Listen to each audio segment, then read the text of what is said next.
Okay, example 6. We're going to solve the exact same equation or something similar, and we will have a specific value. So when x is pi, this is what my function equals. Okay, so that we have ds is equal to cosine t plus sine t dt. And when I want to take the integral of both sides, the integral of ds is s. The integral of cosine, kind of remembering, it's going to be 1 over the number attached to my angle, so it's 1 over 1 sine of that angle. And then the integral of sine will be negative 1 over that angle, so 1 over 1, then cosine of my angle. Oops. So used to writing x's, but cosine of t, and then plus c. So really my function s is equal to sine of t minus cosine of t plus c. Okay, so let's go in there and plug in some information they've given us. So s is going to equal, they've given us a value for s. Let me go and just put that in there too. S is going to be 1. So 1 is going to equal the sine of t in this case, which is pi, minus cosine of pi plus c. Okay, so we just need to evaluate these guys at their specific points. So 1 is equal to sine of pi is 0. Cosine of pi is negative 1. So negative negative 1 is 1 plus c. Obviously this is telling me then that c is equal to 0. So our function s is just going to be represented by sine of t minus cosine of t. And there's our answer. Okay, getting really close to this end of this lesson. Let's go to example 7. One more time. Looks like our value here, our independent variable, is going to be t. So when t equals pi over 2, my v is equal to negative 7. And we have dv is equal to 8t plus cosecant squared t dt. All right, so let's take the integral of both sides. The integral of dv is v. The integral of 8t would be 8, and then t squared over 2. And the integral of cosecant squared would be plus. Okay, the integral of cosecant squared is a negative 1 over, the number attached there would be 1 over 1, and then cotangent of t, all of that then plus c. Okay, so v is equal to 4t squared minus cotangent of t plus c. Let's go take our information we know. When v is negative 7, and then when t is pi over 2.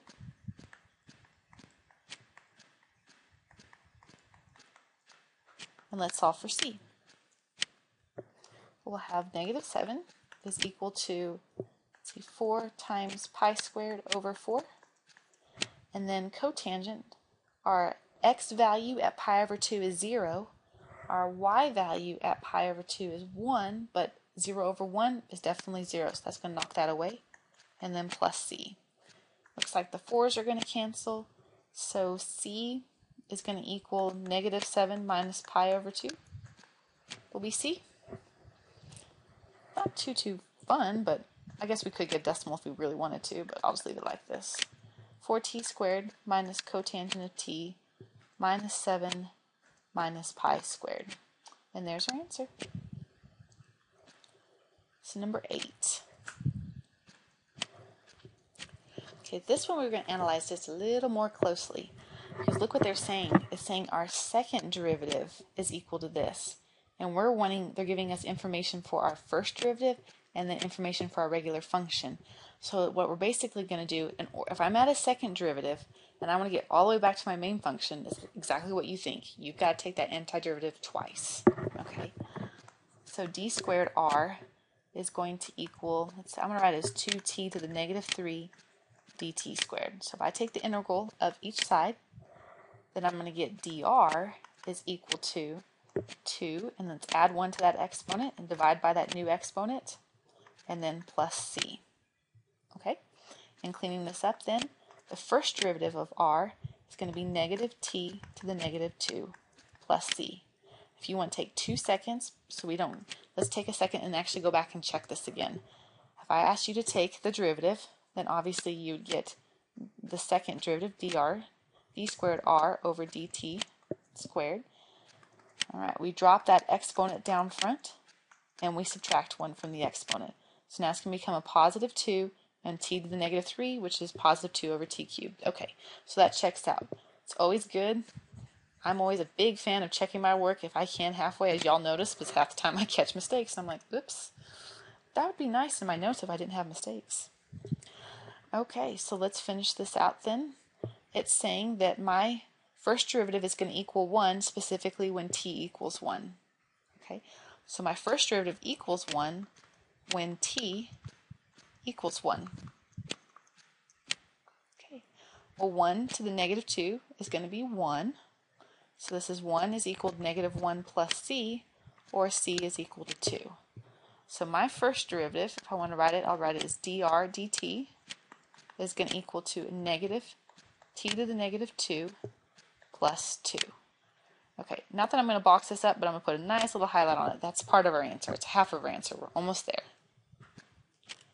Okay, so now I'm going to pick up right here what we've been doing with the other problems, where I have dr is equal to negative t to the negative 2 plus 2 dt.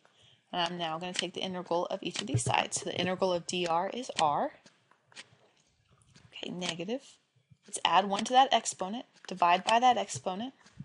That'll be then a 2t and a c. So r is going to equal, that's nice, it kind of took that fraction away from us. It'll be positive t to the negative 1 plus 2t plus c. Okay.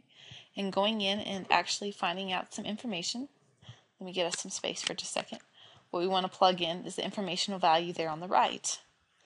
Well, that information tells us that we have our function is going to equal 1 when I plug in 1. So 1 is equal to 1 to the negative 1 plus 2 times 1 plus c. So 1 is equal to 1 plus 2 plus c, or c is equal to negative 2. So finally, putting all this together in one main equation, we'll get r is equal to t to the negative 1 plus 2t minus 2. And there is our final answer. Okay, it looks like I think we just have one more to go and we can call this lesson done. We're going to start out with the third derivative. They'd give us information for the second derivative, information for the first derivative, and then for the original function to help us find our c values. Okay, so let's get started. First and foremost, then, I have d cubed theta is equal to just 0 dt cubed. Okay, and so you're thinking about, all right, when I go through and take my integral, that's going to knock it down to d squared theta. And I'm like, okay, what's the integral of 0? Well, just think about it. What did you have to take the derivative of that represented 0? Well, it can be just anything, so we're going to say it's c. Okay, so the derivative of any constant is 0, and it'll take us right back to there. Our second derivative says that when I plug in 0, I equal negative 2. But in this case, I don't have a t variable to plug it into, so all it's telling me then is that my function, my second derivative, has to be negative 2. On the right, if I had a t, I would plug in 0 for it, but I don't, so it's just telling me that c equals negative 2. So my second derivative, all put together, is just d squared d theta, or d squared theta over dt theta, the second derivative, is just equal to negative 2. Okay, so let's start there. And let's take our integral to knock it down to the first derivative. So the first derivative, or this integral of d squared theta, would be just d theta. The integral of negative 2, we would pull that off, and then all we have to do is just add a variable, and then plus c. And just double check, if you took the derivative of this, wouldn't you get right back to the function over here? Definitely so. Okay, and if we plug in the information that's given to us, they say our first derivative equals negative 1/2, specifically when I plug in 0. So negative 2 times 0 plus c. Well, that goes away, so it's telling me c is equal to negative 1/2. And going back into my first derivative, then d theta dt is equal to negative 2t minus 1/2. All right, that one's done. Let's do it again. So d theta is equal to negative 2t minus 1/2 dt. And when I go in there and take the integral of it, the integral of d theta is theta. Ooh, we're getting there. Pull off that 2, add 1 to the exponent, divide by that new exponent. That's a constant, so I just had to add the variable, and then plus c. So theta is equal to negative t squared minus 1/2 t plus c. Going into the last piece of information, it says that my function is going to equal the square root of 2, specifically when I plug in 0. Okay, goes away, goes away. So c is equal to the square root of 2. And finally, last but not least, let's just put that in and we can wrap this up.